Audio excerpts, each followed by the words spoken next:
Guys, it's me Faizan. എൻ്റെ പുതിയൊരു വീഡിയോയിലോട്ട് എല്ലാ മച്ചന്മാർക്കും സ്വാഗതം. അപ്പോൾ നമ്മുടെ ഇന്നത്തെ പരിപാടി എന്താണെന്ന് വെച്ചാൽ എൻ്റെ സൈക്കിളും കാര്യങ്ങളൊക്കെ സർവീസിന് എടുക്കാനായിട്ടുണ്ട്. അപ്പോൾ ഇന്ന് സർവീസിന് എടുക്കാൻ പോകുന്ന വീഡിയോ ആണ് ഞാൻ നിങ്ങളിലൂടെ ഷെയർ ചെയ്യാൻ പോകുന്നത്. പിന്നെ സബ്സ്ക്രൈബ് ചെയ്യാത്തവരൊക്കെ ഇപ്പോൾ തന്നെ സബ്സ്ക്രൈബ് ചെയ്തോ, ലൈക്ക് അടിക്കാത്തവരൊക്കെ ലൈക്ക് ബട്ടൺ അടിച്ചു പൊട്ടിച്ചോ. അപ്പോൾ നമുക്ക് നേരെ ഷോപ്പിലോട്ട് പോകാം. നമ്മളിത് സൈക്കിളും കാര്യങ്ങളൊക്കെ കയറ്റി ഓട്ടോയിൽ പോയിക്കൊണ്ടിരിക്കുകയാണ്. എൻ്റെ ഇപ്പോൾ കമ്പനിക്ക് ഇത് എൻ്റെ ഫ്രണ്ട് മാബി വന്നിട്ടുണ്ട്. Guys, it's my friend Mabi. ഇത് നമുക്ക് നേരെ ഷോപ്പിലെത്തിയിട്ട് കാണാം. Let's go.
നമ്മുടെ ഷോപ്പിന്റെ പേരെന്ന് പറയുന്നത് പെഡൽ ഹബ് എന്നാണ്.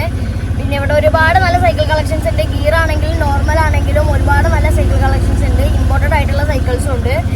ആൻഡ് ഇതിന്റെ ലൊക്കേഷനും അവിടെ കോൺടാക്ട് നമ്പറൊക്കെ ഞാൻ വീഡിയോയുടെ ലാസ്റ്റ് നിങ്ങൾക്ക് പറഞ്ഞുതരാം. ബാക്കി എന്തായാലും നമുക്ക് വീട്ടിലെത്തിയിട്ട് കാണാം. ഗൈസ്, നമ്മുടെ സർവീസും കാര്യങ്ങളൊക്കെ ആയിട്ട് നമ്മൾ തിരിച്ച് വീട്ടിലെത്തിയിട്ടുണ്ട്. നമ്മുടെ മാബിന് ഇത് ഫസ്റ്റ് തന്നെ സർവീസ് ചെയ്ത് കഴിഞ്ഞിട്ട് ഫസ്റ്റ് ടെസ്റ്റ് ഡ്രൈവിന് ഓൻ അടിക്കാൻ പോയിട്ടുണ്ട്. എന്താ സർവീസ് ചെയ്യേണ്ട എങ്ങനെയുണ്ട്, വണ്ടി സ്മൂത്ത് ആയിക്കണ കാര്യങ്ങളൊക്കെ നമുക്ക് എങ്ങനെയുണ്ട് ഡ്രൈവും കാര്യങ്ങളൊക്കെ അടിപൊളിയാണ്. അപ്പോൾ ഓൻ്റെ അഭിപ്രായത്തിൽ വണ്ടി നല്ല അടിപൊളിയായിക്കണമെന്നാണ് അവൻ പറയുന്നത്. ഞാൻ എന്തായാലും ഒന്ന് ഒരു റൗണ്ട് ഓടിച്ചു നോക്കിയിട്ട് നിങ്ങൾക്ക് ബാക്കി എൻ്റെ അഭിപ്രായം കാര്യങ്ങൾ ഞാൻ നിങ്ങൾക്ക് പറഞ്ഞുതരാം. അപ്പോൾ എന്തായാലും ഞാൻ ഓടിച്ചു നോക്കട്ടെ guys. And guys, Faizan test drive അടിക്കാൻ പോയിട്ടുണ്ട്. എങ്ങനെയുണ്ടാ വണ്ടി? ഒന്നും പറയല്ല, ഒരു രക്ഷയില്ല, സീന് വണ്ടി. ഞാൻ ഇവിടുന്ന് കൊണ്ടുപോയ വണ്ടി തന്നെയാണ് എനിക്ക് സംശയം. പക്ഷേ അത്രയ്ക്ക് സ്മൂത്തായി തന്നിട്ടുണ്ട്. നേരത്തെ മാബിയും പറഞ്ഞ പോലെ തന്നെ 15 മിനിറ്റ് ആണെങ്കിലും നല്ല വർക്കുകൾ ഇതും എടുത്തിട്ടുണ്ട്. ഞാൻ നിങ്ങൾക്ക് എൻ്റെ വണ്ടിയും കാര്യങ്ങളൊന്നും കാണിച്ചു തരാം. ഫാൻ്റെ ആണ് വണ്ടി. ഫാൻഡം റോക്കറ്റ് 21 ഗിയറാണ് വരുന്നത്. ഞാൻ നിങ്ങൾക്ക് ഇതിൻ്റെ ഗിയർ കാര്യങ്ങൾ മാറ്റുന്ന പ്രോസസ്സ് കാണിച്ചു തരാം. ഗിയർ മാറ്റുന്നത് സ്മൂത്ത്നെസ് കാര്യങ്ങൾ കാണിച്ചു തരാം. ഓക്കെ,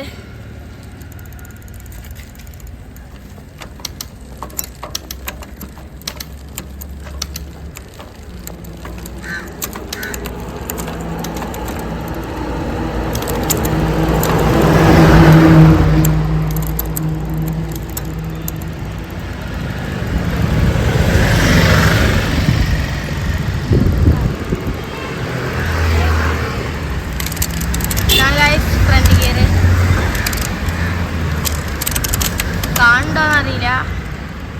ഓക്കെ ഗൈസ്, നല്ല സ്മൂത്തായിട്ട് എന്തായാലും ഗിയർ മാറുന്നുണ്ട്. ബാക്കി എന്തായാലും ഞാൻ നിങ്ങൾക്ക് വീടിനുള്ളിൽ പോയിട്ട് പറഞ്ഞുതരാം. ലൊക്കേഷനും നമ്മുടെ ഫോൺ നമ്പറും കാര്യങ്ങളൊക്കെ എന്തായാലും ഞാൻ നിങ്ങൾക്ക് വീടിൻ്റെ ഉള്ളിൽ പറഞ്ഞുതരാം. ഇവിടെ വണ്ടികളെ നോയ്സൊക്കെ ആയതുകൊണ്ടാണ് സൗണ്ട് വേറെ കേൾക്കുന്നുണ്ടോയെന്ന് അറിയില്ല. ഈ ഫ്രണ്ട് ഗിയർ മാറിയതൊക്കെ കാണുന്നുണ്ടോയെന്നൊക്കെ അറിയില്ല. എന്തായാലും ഞാൻ ബാക്കി എന്തായാലും വീടിൻ്റെ ഉള്ളിൽ പോയിട്ട് പറഞ്ഞുതരാം. ആൻഡ് ഗൈസ്, അവിടെ ലൊക്കേഷനും കാര്യങ്ങളും വരുന്നത് എവിടെയാണെന്ന് വെച്ചാൽ അങ്ങാടിപ്പുറം കഴിഞ്ഞ് തിരൂർക്കാട് KVR ഷോറൂമിന്റെ അടുത്തായിട്ടാണ് നമ്മുടെ പെഡൽ ഹബ് വരുന്നത്. കറക്റ്റ് ലൊക്കേഷൻ പറയുകയാണെങ്കിൽ യമാമ ഷവായയുടെ ഓപ്പോസിറ്റ് ആയിട്ടാണ് വരുന്നത്. ഇതാണ് അവിടെ കോണ്ടാക്ട് നമ്പർ. വേണ്ടവരൊക്കെ കോണ്ടാക്ട് ചെയ്യുക. അടിപൊളി സൈക്കിൾ കളക്ഷൻസ് വരുന്നുണ്ട്. ഗിയർ ആണെങ്കിലും നോർമൽ ആണെങ്കിലും നല്ല അടിപൊളി കളക്ഷൻസ് ആണ് അവിടെ വരുന്നത്. എന്തായാലും നിങ്ങളൊന്ന് വന്ന് പർച്ചേസ് ചെയ്യുക. ആൻഡ് ഇത്രയുള്ള നമ്മുടെ വീഡിയോ ഇഷ്ടപ്പെട്ടാൽ ലൈക്ക് ചെയ്യുക, ഷെയർ ചെയ്യുക, സബ്സ്ക്രൈബ് ചെയ്യുക. പുതിയൊരു വീഡിയോ ആയിട്ട് നമുക്ക് വീണ്ടും കാണാം. അപ്പോൾ ബൈ.